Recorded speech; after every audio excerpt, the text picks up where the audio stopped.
Pues, me olvidaba solamente decir de que eh, lo más importante de un profesional no solamente es la capacidad, el conocimiento, sino que sea una persona, o sea, honorable, que sea ético en lo posible.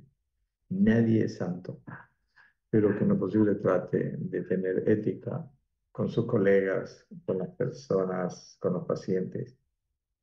Y eso está en el código de ética, está en el estatuto del colegio, del médico empleado del colegio médico. Pero eso es básico, porque para que una persona pueda tener una interrelación con los demás de la mejor manera posible. Entonces, de nada sirve un médico que haga, que no haga lo que debe hacer, ¿no? Y se aproveche de ciertas circunstancias, porque ahí ya, aunque sea el mejor, deja de serlo. El ranking siempre se hace con los que respetan las normas. Muy bien, entonces vamos a ver. Teóricamente ya ustedes están leyendo el primer tema, que yo no lo doy, que es anatomía funcional, porque esa es la base para que entendamos la patología cardíaca. Entonces, los temas que yo voy a avanzar van a ser insuficiencia cardíaca, luego voy a avanzar hipertensión arterial, luego vamos a dar también algunas pautas sobre exámenes complementarios de cardiología, tercer tema, y posteriormente vamos a hablar sobre eh, fiebre reumática, que es la base para las valvulopatías inflamatorias, porque hay otro tipo de causas de valvulopatía. Y luego hablamos de estenosis mitral y damos el primer examen. Ese es el programa que tenemos que hacer. Como tenemos solamente 11 clases, o sea, 2 clases por semana y 11 semanas, mejor dicho, no 11 clases. Y como son 2 por 10 20 son 22 clases. Y como se pueden presentar algunos problemas, como en este caso, que no podemos pasar de forma presencial. Y quizá en algún momento no vamos a poder pasar porque feriado o alguna otra cosa. Entonces tenemos que aprovechar de empezar ya, porque no sabemos qué va a pasar adelante. El futuro solo a Dios pertenece. Entonces, dicho esto, vamos a empezar hablando sobre insuficiencia cardíaca. Y Doctor, empezamos hablando de la disculpe, buenas patología. noches. Sí, Hay varios compañeros que están en la sala de espera que dicen si los puede aceptar, por favor. sí, yo he tratado de incluirlo, pero no me sale porque yo incluyo solamente a las personas que ponen nombre y un apellido.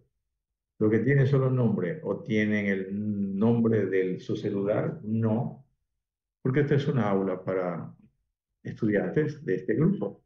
Entonces tienen que poner nombre. Pero vamos a ver si hay alguien.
Entonces, vamos a empezar con insuficiencia cardíaca y, por supuesto, tenemos que definir qué es insuficiencia cardíaca para comenzar a explicar cuáles son las características de la insuficiencia cardíaca, conociendo el tema, aunque ustedes ya tienen bases de fisiología porque se lleva este tema.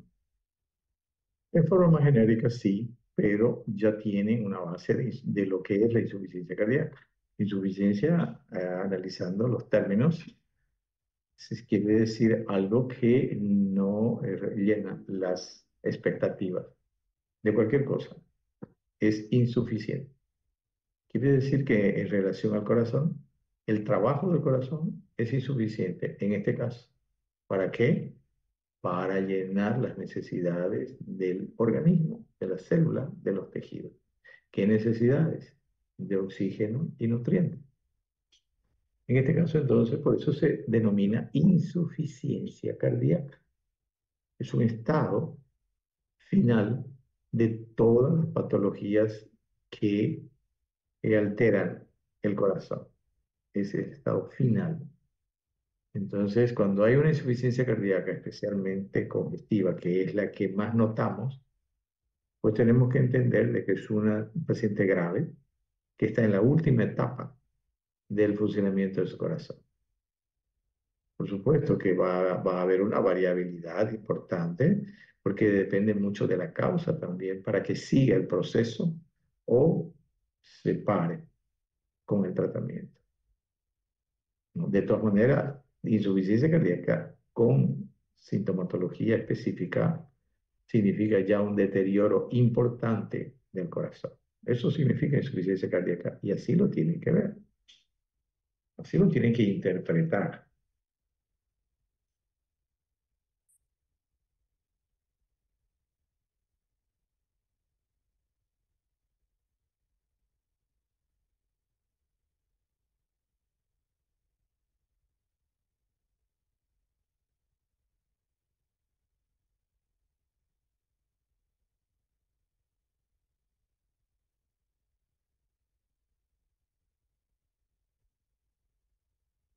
Entonces, comenzamos. Definición. Estado fisiopatológico.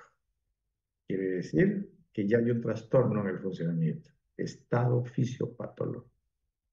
En el funcionamiento y también en la clínica. O sea, este funcionamiento anormal va a dar manifestaciones clínicas.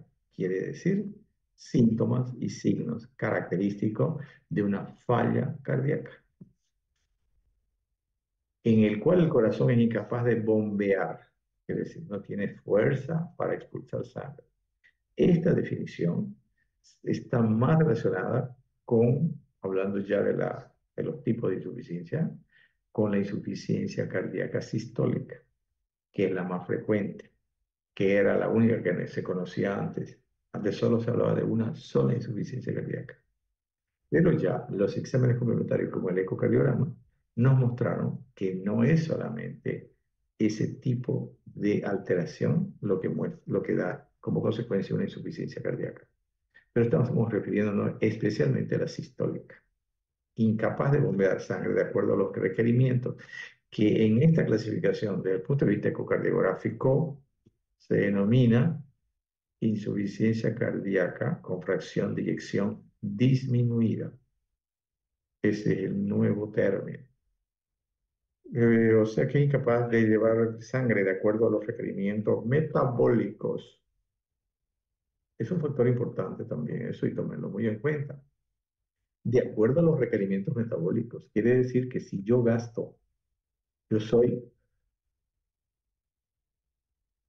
perdón, si yo gasto en mi organismo 10 y el corazón me bombea 8, no digo litros, sino 8 de necesidad de nutrientes y sangre, digamos, 8%, que tampoco quiere decir fracción de eyección. 8% necesito, 10% y me bombea 8. Hay un déficit de 2, ¿no? Pero aparte, hay otro aspecto. Si el corazón normalmente me bombea 20 y yo gasto 25. ¿Qué significa? Hay un déficit, hay insuficiencia cardíaca, pero no es por disminución de la falla o por falla de bomba, es por necesidad aumentada. ¿Hay eso? Hay. Una de las enfermedades inicialmente no cardíacas es el hipertiroidismo, donde hay un metabolismo exagerado. Se gasta más oxígeno y más nutrientes. Y el corazón, por más que palpite, normalmente, que tenga capacidad de contracción, no puede a veces cumplir con los requerimientos. Entonces, insuficiencia cardíaca por aumento de las necesidades del organismo, necesidades metabólicas. En este caso, es incapaz de bombear sangre de acuerdo a los requerimientos, de acuerdo a los requerimientos metabólicos periféricos, o que lo hace con presiones de llenado elevadas, quiere decir, con ya modificaciones en su funcionamiento. O sea, actuando ya de una manera que no es la normal, pero cumpliendo su función, haciendo un sobreesfuerzo, vamos a decir.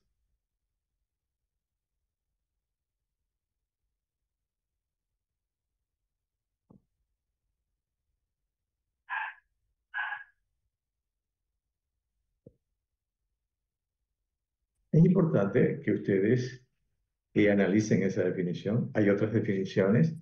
También pueden leer del libro otras definiciones de cualquier libro e interpretarlas. ¿Por qué? Porque si nosotros vamos a hablar de alguien o de algo, tenemos que saber quién es primero, de qué se trata, cuál es el problema, cuál es la situación, para después hablar ya de aspectos más puntuales. Entonces, ahorita vamos a empezar a hablar ya de cuáles son las enfermedades que lesionan el corazón y que van a dar como consecuencia una disminución de la capacidad de contracción del corazón en la insuficiencia sistólica y también va en la insuficiencia diastólica o contracción de eyección preservada que se llama, también que van a producir signos y síntomas de insuficiencia cardíaca. Parece una contradicción inicialmente de que hay insuficiencia cardíaca con fracción de eyección preservada, ¿no? Parece una contradicción, pero existe esa clasificación. Las causas más comunes de insuficiencia cardíaca son hipertensión arterial. Más comunes quiere decir. Quiere decir que la hipertensión arterial es una enfermedad que se presenta en muchísima gente, una prevalencia importantísima en el mundo. Por eso es que es un factor que puede llevar a insuficiencia cardíaca, no sola como hipertensión, sino siempre hay otros factores. En general, los problemas en la vida y en las enfermedades no son solo como, no tienen como causa un solo factor. Todo en la vida es multifactorial. Quiere decir de que no hay una sola causa para un efecto. Entonces siempre tenemos que pensar en eso. Porque acordémonos cuando hablamos en fisiopatología, por ejemplo, causas predisponentes y desencadenantes. Entonces, es porque son muchos factores que influyen para que se produzca algo.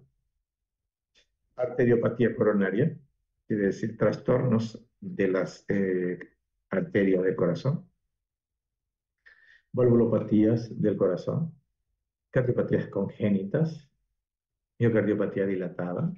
En este caso estamos hablando más que todo de la cardiopatía dilatada congénita primaria, enfermedad enfermedad pulmonar generalmente crónica, que es la que va a producir más alteraciones del corazón, y tumores cardíacos.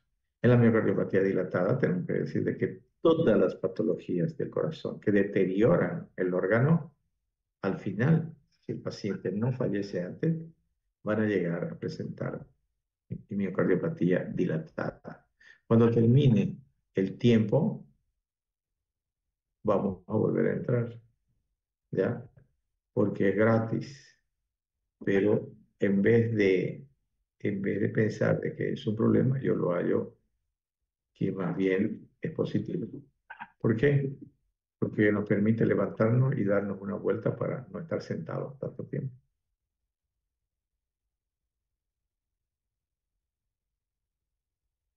Aquí hay algunas imágenes que solamente es para mostrar algunos aspectos de las alteraciones que puede sufrir el corazón. Ejemplo, aquí tenemos donde dice daño y necrosis del corazón.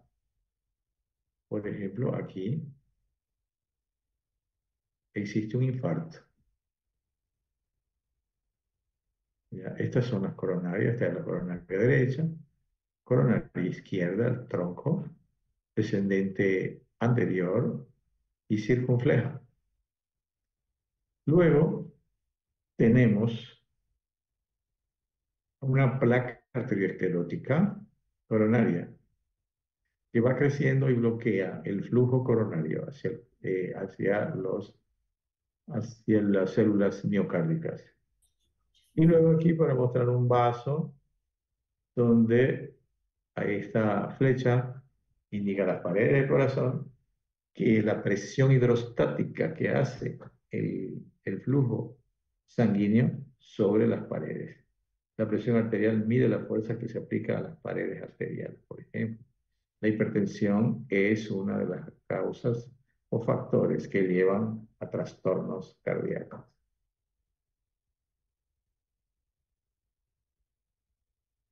Aquí es una imagen que existe en el internet también, donde esto es esquemático, no quiere decir que sea perfecto como es, solamente es para que nos demos cuenta de que del ventrículo izquierdo sale la aorta,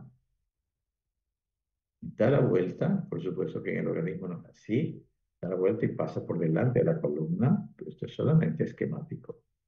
Y luego se divide, a medida que va bajando, se divide en muchas ramas, ¿no? Que son primero las, las carótidas, la subclavia y así sucesivamente en el tórax, en el abdomen, hasta que se divide en las ilíacas.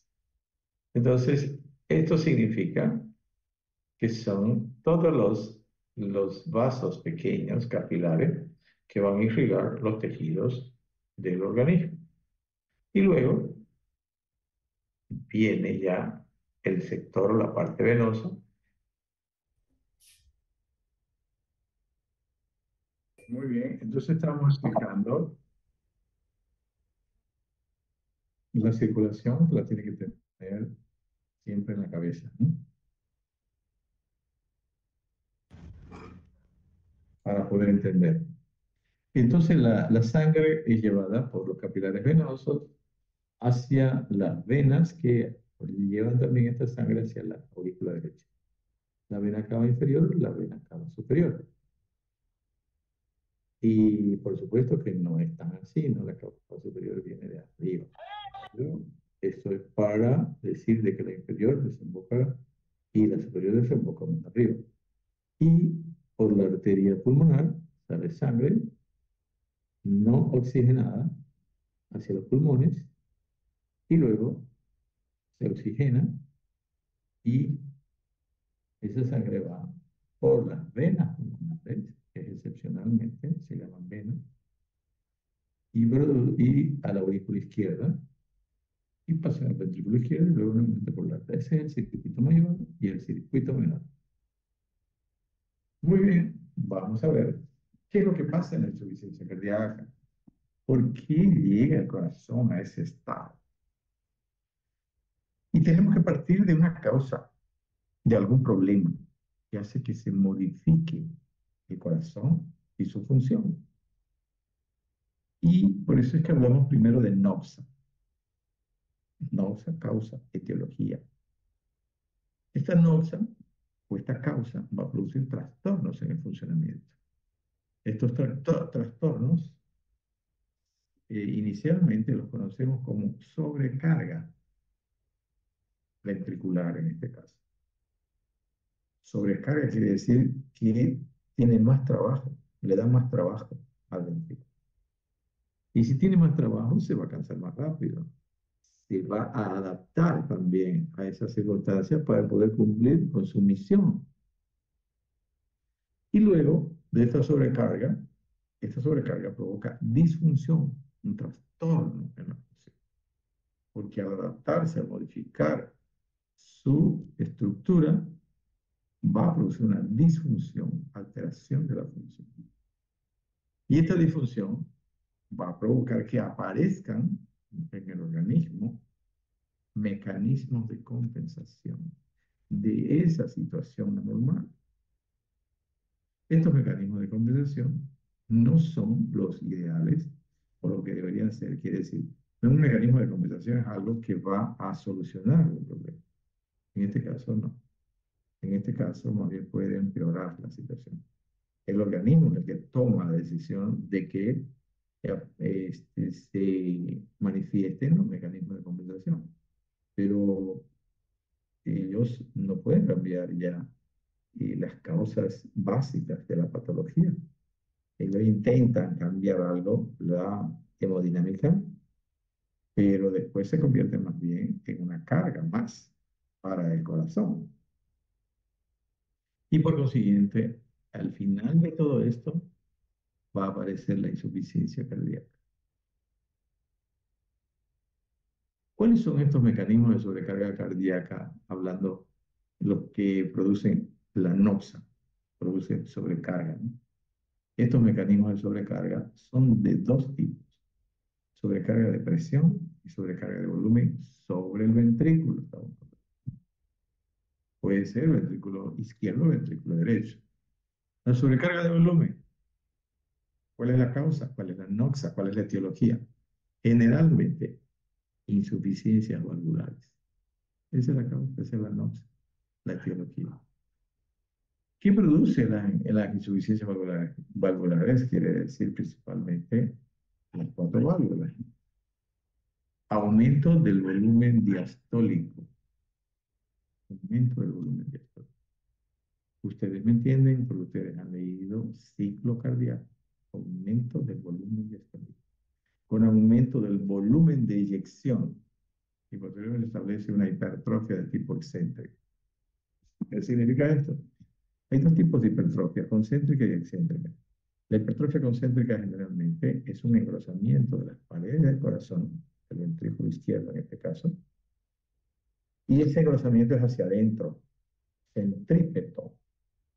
Por lo siguiente, si este engrosamiento va a disminuir la luz del ventrículo, va a hacerla más angosta, menos amplia. Esa es la hipertrofia concéntrica. Pero aquí hay una hipertrofia excéntrica. Se le llama excéntrica porque hay una dilatación del corazón, pero es una dilatación dinámica, para ponerle un nombre. ¿Qué significa esto? Que es una dilatación, pero con fuerza, con capacidad de contracción. No la dilatación que es al final, generalmente, de la patología, después de mucho tiempo o de algún tiempo, donde ya hay una dilatación que no tiene capacidad de contracción. Ya es como una bolsa el corazón, ya no se contrae. Normalmente el corazón se contrae así. Cuando ya está dilatado, grande el corazón, en la última etapa, hace así. Entonces lo que expulsa es mínimo. Cuando hace así, lo que expulsa es normal, más del 50% de la cantidad de sangre que contiene el ventrículo. Entonces, hay aumento del volumen diastólico, quiere decir, de la cantidad de sangre al final de la diástole. Y aumenta, por supuesto, el volumen de eyección, de la cantidad que sale en cada contracción. Y sale bastante. Pero ¿por qué sale bastante? Porque el ventrículo tiene capacidad de contracción todavía. Porque eso tiene hipertrofia de tipo excéntrica, que es una sobrecarga de volumen. Estas son curvas para mostrar en las ordenadas la presión y en las abscisas para mostrar el tiempo en que se producen estas presiones. Sobrecarga de presión. Entonces hablamos de sobrecarga de volumen, ahora hablamos de sobrecarga de presión. La sobrecarga de presión causa etiología, se va a producir principalmente por obstrucciones al paso de la sangre. La anterior era por aumento de volumen, por retroceso en una insuficiencia, especialmente en la estenosis de las válvulas sigmoideas y en la hipertensión arterial. Estenosis de las válvulas sigmoideas y en la hipertensión arterial.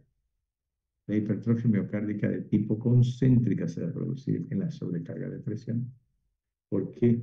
Por al haber dificultad, al haber resistencia al paso de la sangre en las válvulas y a veces por la hipertensión, el corazón tiene que hacer más fuerza. Al hacer más fuerza, tiene que aumentar de volumen sus músculos. Hipertrofia, no hiperplasia. Entonces, esa es la característica de la hipertrofia miocárdica tipo concéntrico en la sobrecarga de presión. Hay un incremento de la capacidad de generar presión del ventrículo por el engrosamiento.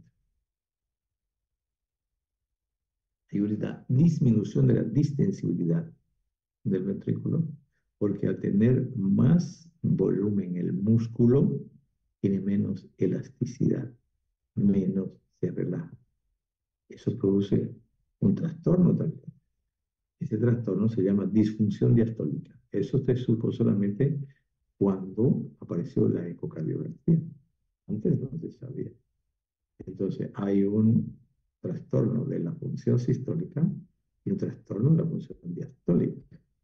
El trastorno de la función sistólica generalmente es disminución de la fuerza. El trastorno de la función diastólica es la rigidez generalmente de las paredes. Insuficiencia del riego coronario también se puede producir. ¿Por qué? No porque las arterias estén lesionadas en sí, sino porque las necesidades de un músculo que trabaja más y está más engrosado es mayor.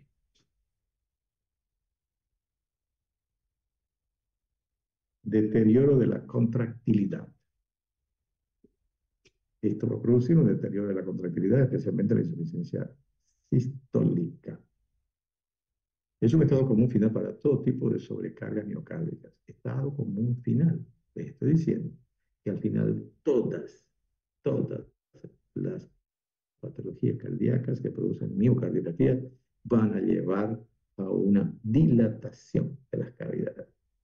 Cuando se dilata exageradamente, ya no tiene fuerza, entonces no tiene capacidad de contracción.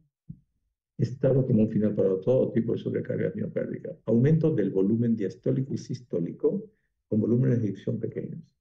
Entonces, en este caso va a haber un aumento del volumen diastólico. La sangre se queda más tiempo de la diástole. ¿Por qué? Porque como la que sale es pequeña y le sigue llegando, va a haber bastante volumen diastólico final.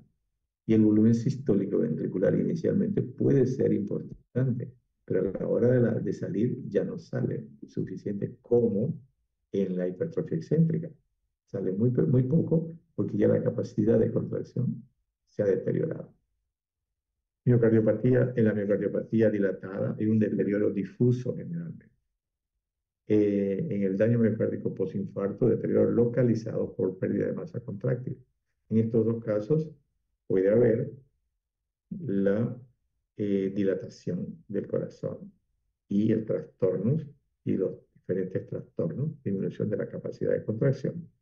Y también puede haber en el postinfarto una cicatrización importante. Si el infarto fue grande, lo que no permite distenderse.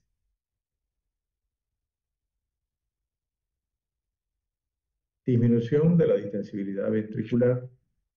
Esto se presenta en la disfunción diastólica, en la insuficiencia diastólica, en la insuficiencia contracción de eyección preservada. Hay aumento de las presiones de llenado ventricular junto con una cierta disminución del volumen de eyección. Aumento de las presiones de llenado. ¿Por qué?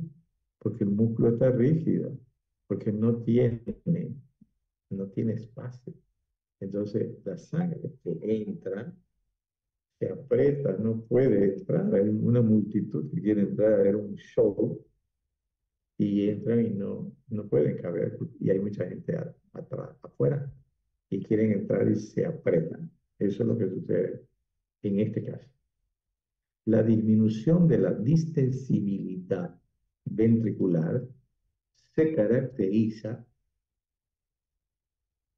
por un aumento considerable de la presión de fin de diástole.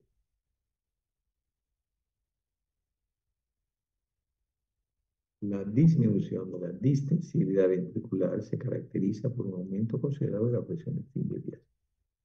Entonces, al final de la diástole hay una presión importantísima en el ventrículo, porque la cavidad está disminuida o porque la pared no se distiende. Ustedes saben de que hay el mecanismo de Frank Starling. Al final de la diástole se distiende como un elástico para poder tener una contracción mucho más efectiva. Otra causa de disminución de llenado ventricular. Aquí este subtítulo que muestra otras causas de disminución de llenado. Quiere decir que por otros motivos hay disminución de la sangre en el ventrículo. Estenosis mitral, por ejemplo.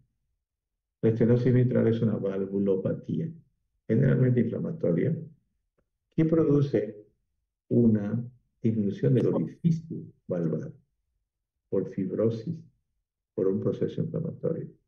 Si el orificio valvar disminuye bastante, la sangre que pasa de la aurícula al ventrículo es mínima.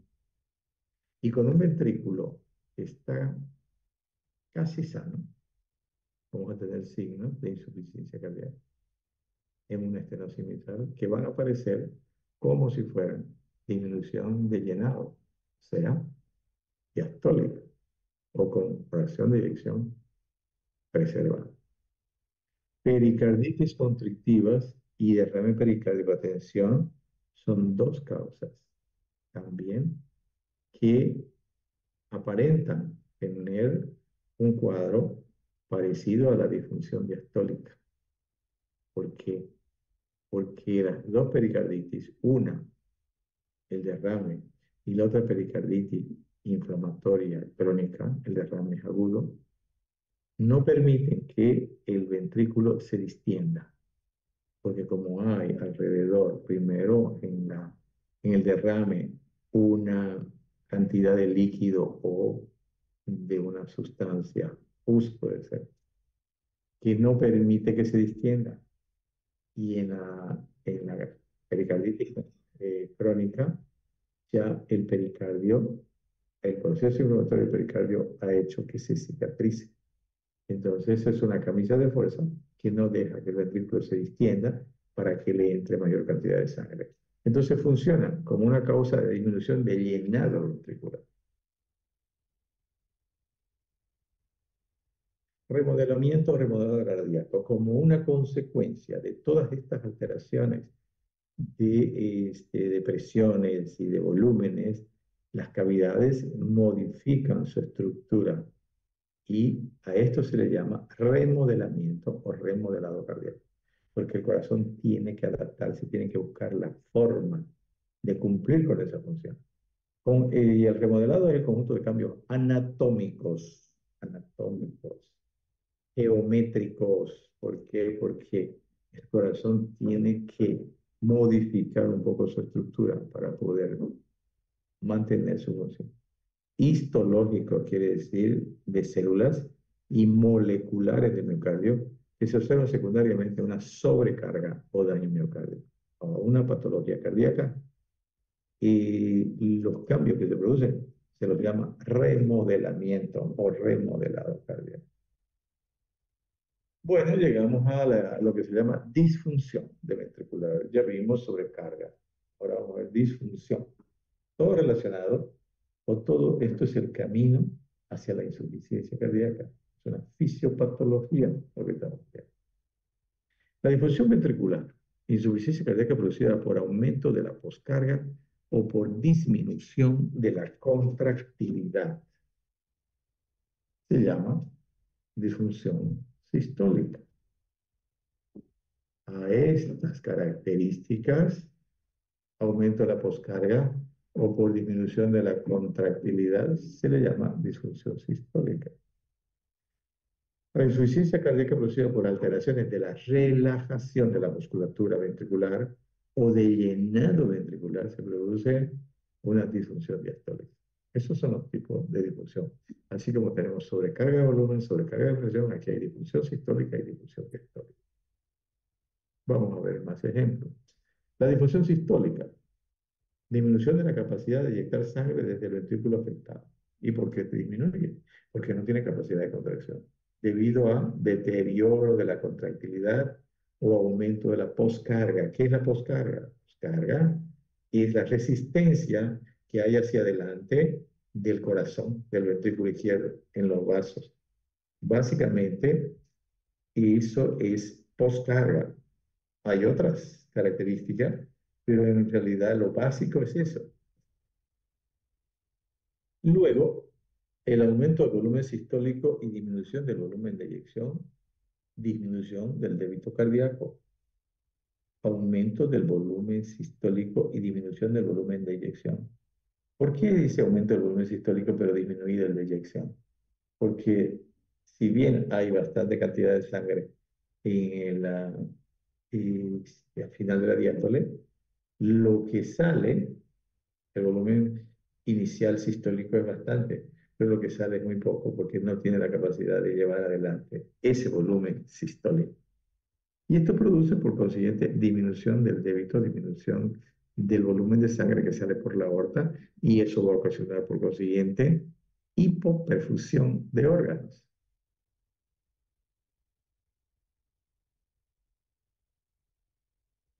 La disfunción diastólica. Hay una alteración de la relajación o aumento de la rigidez, que son parecidos, ¿no? Los términos. En la alteración de la relajación, generalmente es un episodio de isquemia miocárdica aguda. Y en el aumento de la rigidez, hay hipertrofia del ventrículo izquierdo, fibrosis o miocardiopatía restrictiva. Esas tres circunstancias. Aumento de la rigidez. Alteración de la relajación, y podríamos decir disminución de la capacidad de relajación también. ¿Por qué? Porque la relajación no es solamente distenderse y quedarse ahí. Se relaja un poco, pero es para contraerse mejor. Pero él ya no tiene esa capacidad. Insuficiencia cardíaca derecha.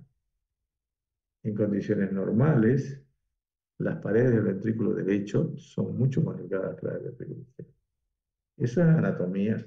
Y anatomía, ustedes ya saben. En condiciones normales, las paredes del ventrículo derecho son mucho más delgadas que las del ventrículo izquierdo. ¿Por qué? También tiene que ver. El ventrículo derecho se vacía normalmente contra una resistencia vascular pulmonar que es baja, capaz de tolerar aumento de volumen sin aumentos importantes en su presión. Es una cámara complaciente. El pulmón es una esponja que no utiliza todos los vasos generalmente, y cuando necesita utilizarlo, no va a tener un trastorno importante porque tiene la capacidad de llenar esos vasos mientras pasa una situación donde que sea temporaria, no definitiva, porque si no, va a congestionar el pulmón. Tolera más los aumentos de la poscarga el ventrículo derecho. ¿Por qué? La resistencia periférica ah, va a disminuir la capacidad de contracción del ventrículo derecho, porque no tiene, como el ventrículo izquierdo, la cantidad de musculatura como para vencer esa resistencia. Entonces, la causa más común de insuficiencia cardíaca derecha es la insuficiencia izquierda, pero es la causa común, es la causa más común en las patologías crónicas, porque en las patologías agudas, la causa principal de insuficiencia cardíaca derecha es el tromboembolismo pulmonar. Tromboembolismo pulmonar, el TEP. En estos casos hay aumento de la poscarga por aumento de la presión de las venas pulmonares. Quiere decir que hay una resistencia en el pulmón. La insuficiencia cardíaca derecha con función de ventrículo izquierdo normal es menos frecuente. La insuficiencia cardíaca con ventrículo izquierdo normal es menos frecuente. Y en general refleja un aumento de la poscarga del ventrículo derecho, secundario a enfermedades del parénquima pulmonar o de la circulación pulmonar. Esto ya lo mencionamos antes. Tenemos una causa para la insuficiencia cardíaca derecha, que es el ventrículo izquierdo. Pero también tenemos otra causa, que es primariamente los pulmones. Cuando los pulmones tienen un problema crónico y fibrosis, va a haber hipertensión pulmonar. Por consiguiente, ese ventrículo va a sufrir un aumento en la poscarga, el ventrículo derecho, y no va a poder vencer esa resistencia y va a colapsar. Entonces, la cardiopatía secundaria a un proceso pulmonar se conoce como cor pulmonar y puede conducir a insuficiencia cardíaca derecha. Entonces, todas las patologías crónicas que provocan hipertensión o aumento de la fibrosis pulmonar van a provocar lo que se llama core pulmonale o cor pulmonale, que es una denominación más para decir la causa del deterioro o de la patología cardíaca se debe primariamente al pulmón, no al ventrículo izquierdo en este caso. Por eso, core pulmonar agudo, core pulmonar crónico, causa de la patología cardíaca, el pulmón. Llegamos a los mecanismos de compensación. Y entre los mecanismos de compensación, uno de los primeros que aparecen es el mecanismo de Frank Starling. ¿Qué es el mecanismo de Frank Starling? Es la relajación máxima que tiene el músculo cardíaco. Digo máxima porque puede relajarse hasta cierto nivel, pero además de eso se relaja un poquito más, se distiende un poco más, pero con capacidad de contracción. Por insuficiencia cardíaca, el volumen sistólico disminuye, lleva a vaciamiento incompleto del ventrículo y el volumen diastólico ventricular aumenta. Eso es lo que sucede normalmente. Pero cuando hay mecanismos planetarios, esta distensión al final de la diástole es para producir una contracción mucho más violenta. Mecanismo. La elongación de las miofibras aumenta la precarga, aumenta el volumen diastólico final. ¿Para qué? Para tener una contracción más potente. Aumenta el volumen sistólico en la contracción siguiente, lo que ayuda a vaciar el ventrículo izquierdo dilatado y preserva el débito cardíaco. Eso es lo que hace el mecanismo de Frankenstein. Elongación de las fibras, aumento de la precarga, aumento del volumen sistólico de la contracción siguiente, lo que ayuda a vaciar el ventrículo izquierdo dilatado y preserva el débito cardíaco cuando hay todavía capacidad de contracción, porque el mecanismo de Frankenstein depende también de eso. Hipertrofia ventricular es otro mecanismo de compensación por estrés de la pared y la activación neurohormonal se produce un engrosamiento de las paredes.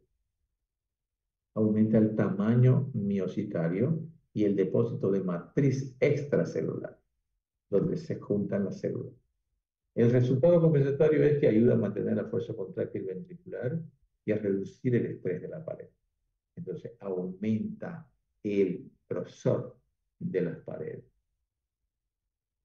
Aquí tenemos una imagen para comparar cuando hay una sobrecarga de presión y una sobrecarga de volumen. Inicialmente, arriba tenemos un corazón cortado, ¿no? En forma transversal por debajo de la válvula mitral. Y observamos aquí el ventrículo izquierdo y aquí el ventrículo derecho. El ventrículo izquierdo se lo observa como un cilindro, un círculo por el corte. Y el ventrículo derecho como una media luna, normal. Este es un corazón normal. Vamos hacia la derecha y abajo. Esto es una hipertrofia concéntrica. Fíjense el grosor de esta pared del ventrículo y el grosor de esta. Fíjense el espacio que tiene esta cavidad y el espacio que tiene esta cavidad, hipertrofia concéntrica. El ventrículo derecho se altera muy poco. En la sobrecarga de volumen, que al contrario, tenemos una pared que se distiende. Es por eso que no se entiende desde ese punto de vista, porque es una hipertrofia excéntrica, ¿no? Para diferenciar de la dilatación al final de las patologías cardíacas. Hipertrofia excéntrica porque tiene capacidad de contracción todavía. Y aquí tenemos el ventrículo derecho también aumentado, hipertrofia excéntrica. Cuando en la sobrecarga de volumen. Doctor, una pregunta. Sí. ¿Ah? Buenas noches, doctor. Tengo una pregunta, disculpe. Aquí nos quedamos, vamos ahorita a escuchar la pregunta y luego vamos a tomar lista. Eh, Entonces,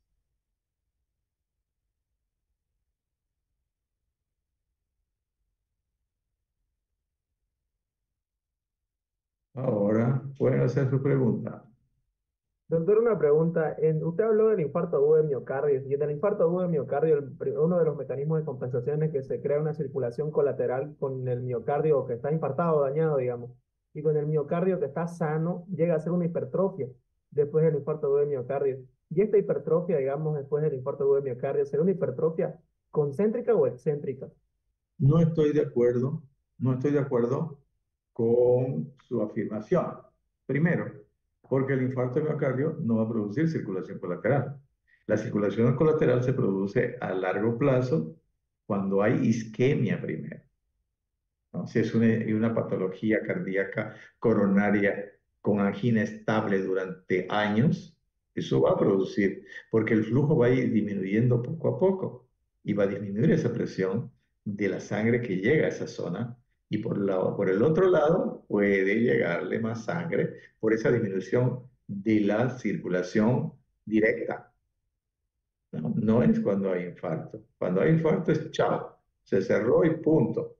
Si no había circulación colateral, el infarto es más amplio, ¿no? Entonces, lo que sucede en el infarto no es que haya una hipertrofia. La otra parte, si queda con capacidad de, ¿Contracción? de nutrirse, probablemente haga una hipertrofia, pero solo de ese lado, porque donde hay un infarto, más aún si es grande, se va a fibrosar. Entonces esa pared no se va a mover.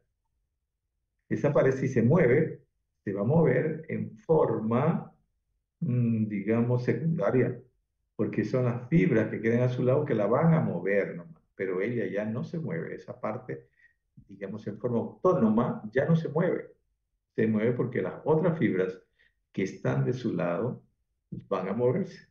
Y en general, la contracción, si este lado es con infarto grande, este lado es el que va a tener un movimiento mayor. Este muy poco. Va a ser más de un lado que del otro. Pero se puede hipertrofiar si sigue habiendo hipertensión arterial. Esa musculatura que tiene todavía buena irrigación. Puede ser. Pero, y si hablamos de hipertrofia concéntrica, si el infarto es grande, va a parecer concéntrica, pero ya no es, digamos, porque hay una zona que no se va a hipertrofiar ya, porque más bien se va a adelgazar, porque por la presión que hace este otro lado, a veces tiende a irse para atrás, ¿no? Porque esta presión hace que se empuje para atrás esa zona que no se mueve. Y a veces hace un aneurisma. Entonces no puede haber hipertrofia concéntrica desde ese punto de vista. ¿Alguna otra pregunta? Gracias, doctor. De nada.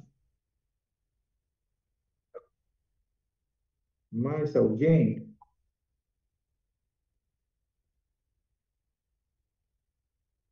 Bueno, vamos a tomar lista. Grupo. Uy, uy, uy. No tengo la lista, no la he sacado. Me olvidé, yo lo tenía en mi grupo de R1 nomás. Bueno, vamos a ver entonces de los que están presentes.